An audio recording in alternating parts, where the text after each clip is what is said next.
Hey, how are you all tonight? Welcome to Integrative Preparedness. Most of you aren't going to see this until tomorrow morning. This is Wednesday evening. I just turned on the TV after I ate dinner and heard that about this mass shooting in Lewiston, Maine. A few things that I wanted to say about it. I've taught active shooter response to many people for many years. We don't know exactly what the situation is. The figures now that they're putting out is that there's 22 dead, many more injured. That'll probably change by the time most of you see this tomorrow. Initial information is usually wrong. Reporters are rushing to meet a deadline. They're rushing to get it on their different news outlets, and information coming off of the scenes is often confused and garbled, and to that extent, it's not really anybody's fault. It's just that it's a haze when these things happen. The main takeaways, and I'm not going to talk about response to what you should do in the case of an active shooter situation. And in this case, it seemed as if there were 3 locations involved, and it kind of lines up with what I was going to say and make another one in the next couple of days about my expectation there would be some of these starting to happen around the country. But anyway, that's beside the point. They say now that there were 3 potential crime scenes. So I'm not going to get into detail about what you should do. Everybody pretty much knows the basics. Run, hide, or fight. Run if you can, hide if you can't run. If you can't run and you can't hide, then fight. I'll probably cover it more in detail on the Patreon channel if you'd like to join us over there if you're not with us, because I don't really put tactical and self-defense stuff here on YouTube. It can be easily misunderstood, and then other people come on and they say things that further mislead people, and I think that it's counterproductive. But what I will say is this, is that when I taught active shooter response training in the corporate world, I could not, under the policies of the organization for whom I worked, I could not say a lot of things. I could not offer a lot of information that I personally knew was important. And I brought that up to the people in the organization, and they, I kind of had a reputation of a person who was going to do it his own way, and so they didn't give me a lot of trouble as long as I didn't make a big issue of it. But when I taught, I would tell the people in the classes that I was teaching, I says, here's what your organization wants me to tell you, okay? And then I would say, now, this is not what they want me to tell you, but I'm going to tell you anyway as a result of my own experience, which is fairly extensive. And then I would go on and I would explain. My point is this, not that I'm such, some big hotshot. There's plenty out there who know this stuff. That if you are responsible for determining what your response is going to be.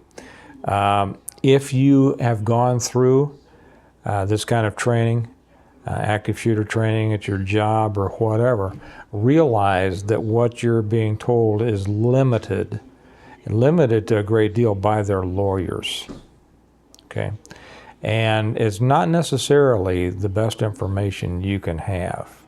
So seek that information out. I'm sure that there's a million people on YouTube that are going to talk about this, and some will talk about active shooter, and many of them, some will be right and many will be wrong, and many of them who are teaching don't come from a background of experience, but they know that this is, a popular topic, and they'll get views and money out of it, and so that's the danger of that. But seek out your own information. If you know someone, in law enforcement, and you respect them, and they're not a doofus, not somebody who's just going to toe the company line, and there are plenty of those in law enforcement. Listen to them, and then listen to your own reasoning, okay, your own ability to think. Always, wherever you are, have a way out.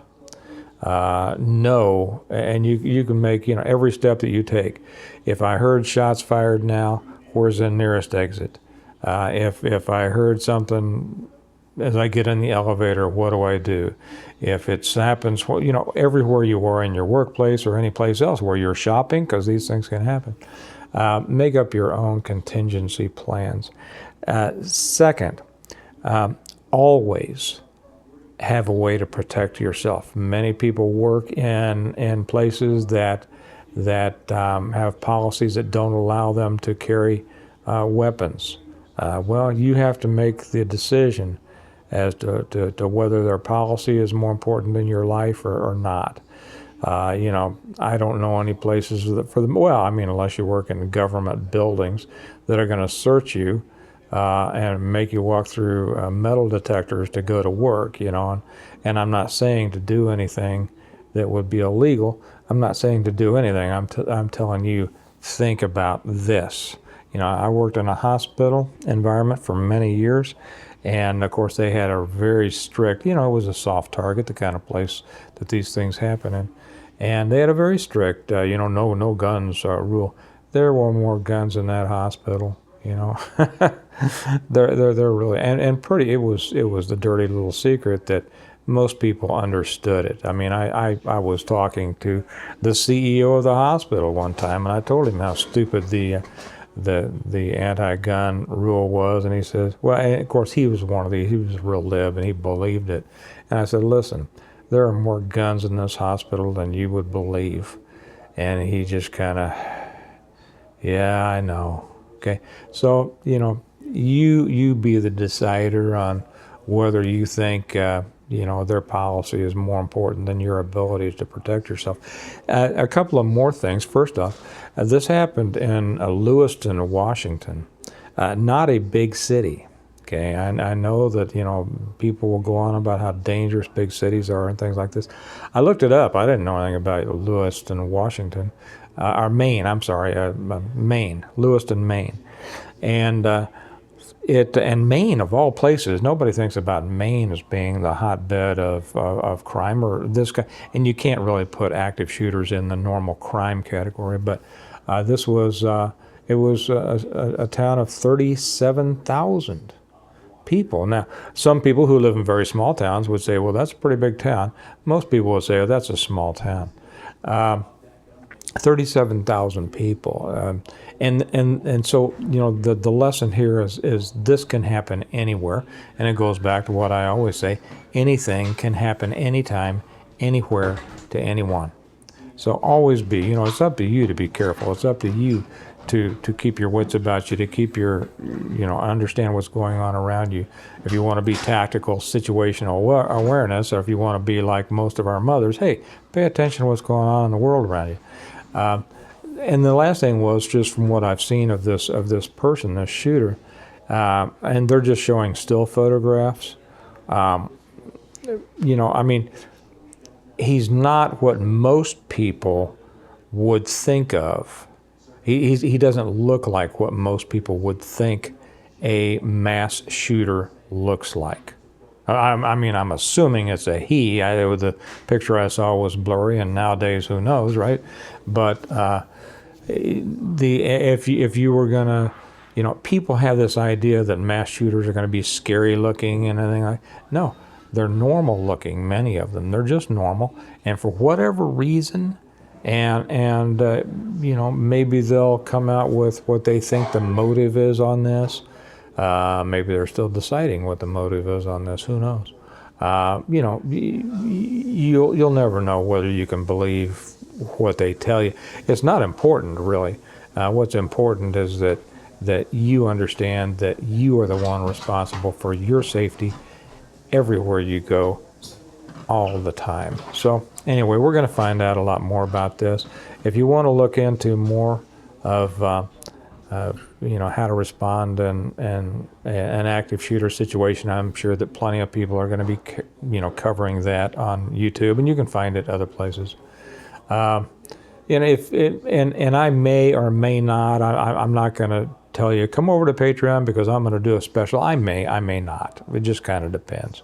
If I think that I have, more things that I specifically want to say about these things, I will. Maybe I'll put it in the self-defense series that I'm doing over there. But anyway, that's what's going on.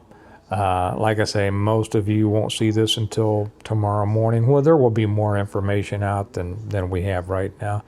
But the important thing is not the specifics, but the generalities, and that is, it's up to you to provide your own safety and security all the time. So you all have a good night. Remember, we prepare well today in order to live well tomorrow.